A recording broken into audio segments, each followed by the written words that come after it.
The African savanna stretches out under the immense pale blue sky. It is a vast sea of golden grass, dotted with the flat-topped acacia trees that have become symbols of this ancient land. The air, thick with the heat of the midday sun, shimmers above the plains. Life here is a constant unfolding drama.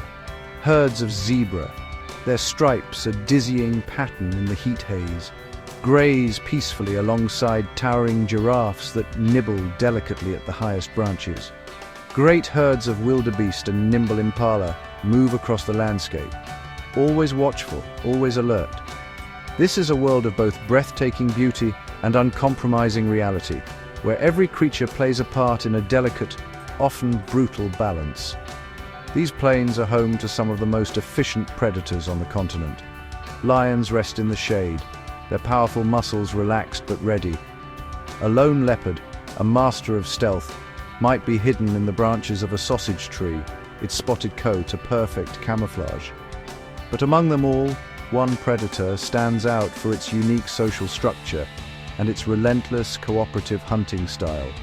They are the African wild dogs, also known as painted wolves. Their coats are a chaotic mosaic of black, yellow and white patches, a unique pattern for each individual. They are not the largest or the strongest, but their success lies in their remarkable teamwork and their sheer, unwavering stamina. The pack is a close-knit family, led by an alpha pair. Today, they are restless. The morning's coolness has faded, and the heat of the day presses down, but hunger is a powerful motivator. The pups back at the den are waiting, their small yelps a constant reminder of the pack's duty. The adults, lean and muscular, begin to stir.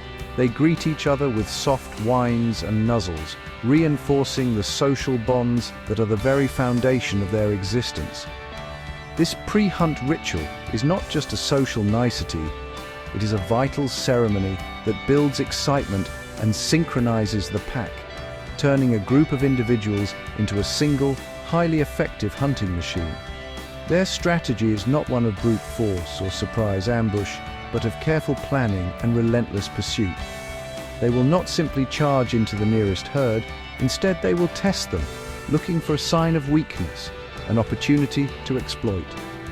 The lead dogs trot out onto the plain, their large, rounded ears swiveling like radar dishes, capturing every sound. They scan the herds with intelligent, amber eyes, their minds focused on a single, critical objective: to secure a meal and ensure the survival of their pack. The stage is set and the hunt is about to begin. The wild dog pack moves with a quiet, fluid grace across the open terrain. They flow like water around termite mounds and through patches of thorny scrub. Their destination is a large herd of impala grazing near a watering hole. These elegant antelope are known for their incredible speed and agility, capable of leaping great distances to escape danger. The dogs know this well. A healthy adult impala would be a difficult and energy-consuming chase, with no guarantee of success. The pack must be smart. They must conserve their energy and choose their target with surgical precision, for a failed hunt means another day of hunger for their growing pups. The alpha female leads the initial approach. She moves in a low crouch, using the tall grasses as cover. The rest of the pack spreads out behind her, forming a wide, crescent-shaped line. This is a deliberate, coordinated maneuver. They are not trying to hide completely. Their goal is to create pressure, to make the herd nervous and force it to move. As the dogs get closer, a ripple of unease spreads through the impala. Heads snap up, ears twitch, and nervous snorts carry on the breeze. The antelope begin to bunch together, their sense of safety found in numbers. But this is exactly what the dogs are waiting for. The pack initiates a series of test runs. A few dogs will trot towards the herd, causing a burst of panicked flight before they back off. They are not yet in full chase. They are observing, assessing. They watch how the impala run, looking for any individual that cannot keep up with the main group. Their focus sharpens on the edges of the herd, where the most vulnerable animals are often found. They are looking for the old, the sick, or the very young. It is a harsh calculation, but it is the key to their high success rate.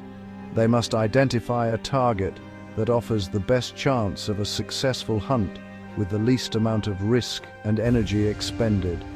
Among the sea of leaping brown bodies, the dogs spot their target.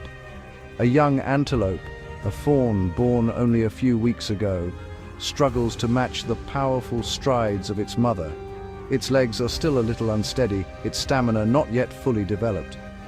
In the initial panic, it becomes separated from its mother by a few crucial feet.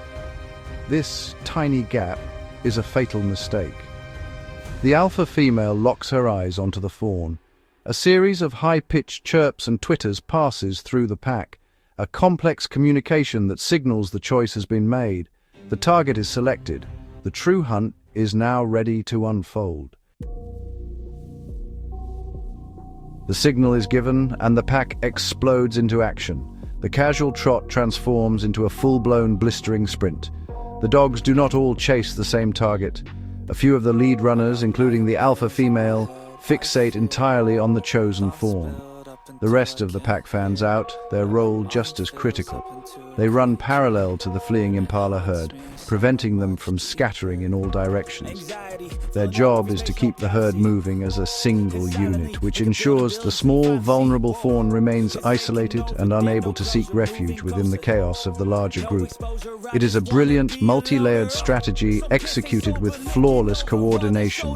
The fawn runs with the desperation of all prey. His mother tries to stay close, positioning her body between her offspring and the pursuing predators, but the dogs are relentless.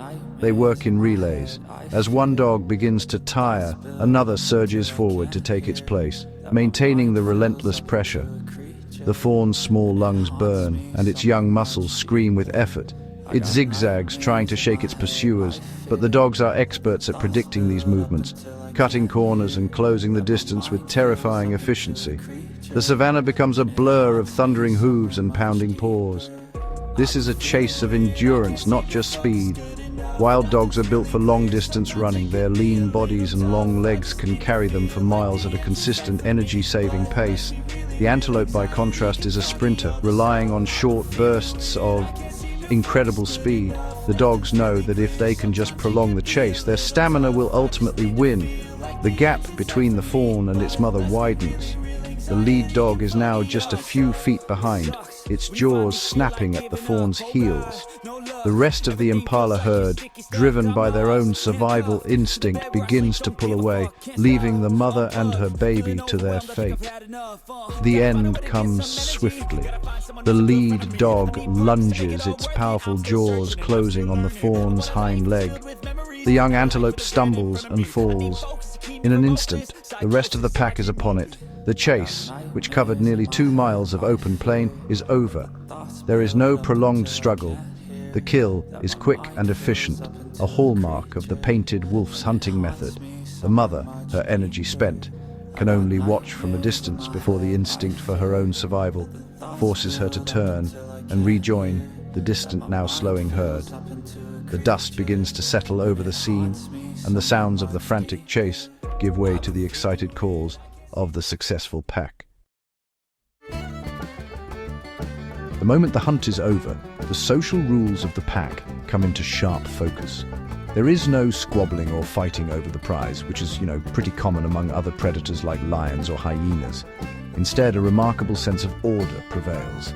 The African wild dogs are a true family, and their post-hunt behavior is a testament to the strength of their bonds. They gather around the kill, their tails wagging, and communicate with a series of excited twitters and whines. This is a celebration of their collective success, a meal earned through the effort of every single member who participated in the long and arduous chase. The pack begins to eat with a frantic energy, but it is not driven by pure greed. They must consume the carcass as quickly as possible.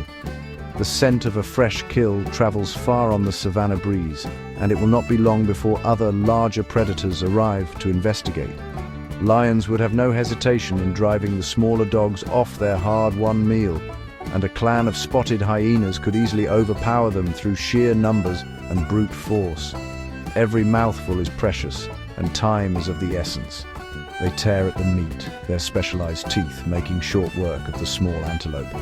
What happens next is perhaps the most defining characteristic of the wild dog's social structure. The first to eat are not necessarily the alphas or the strongest hunters. Instead, priority is often given to the young. Several dogs, their bellies full, will turn and run back towards the den, which may be miles away.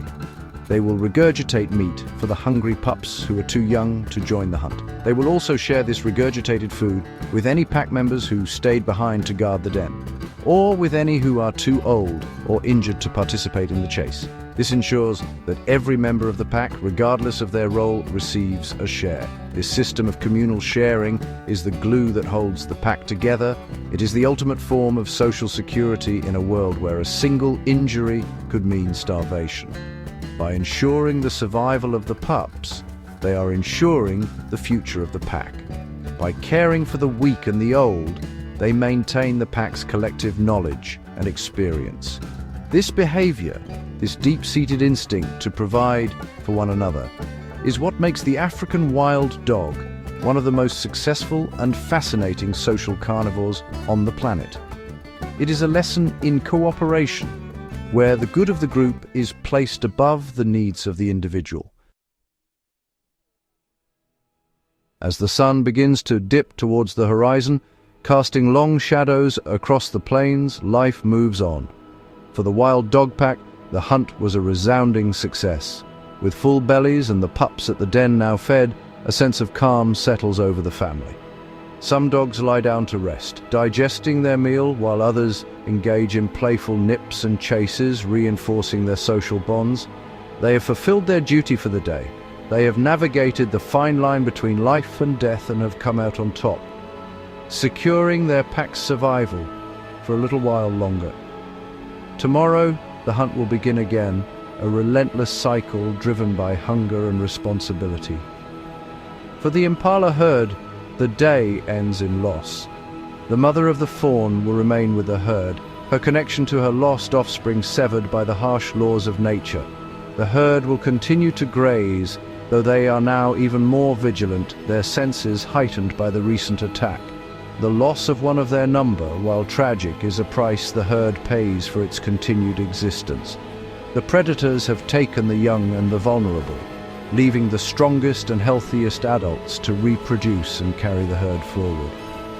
In a strange, brutal way, the hunt has strengthened the gene pool of the impala.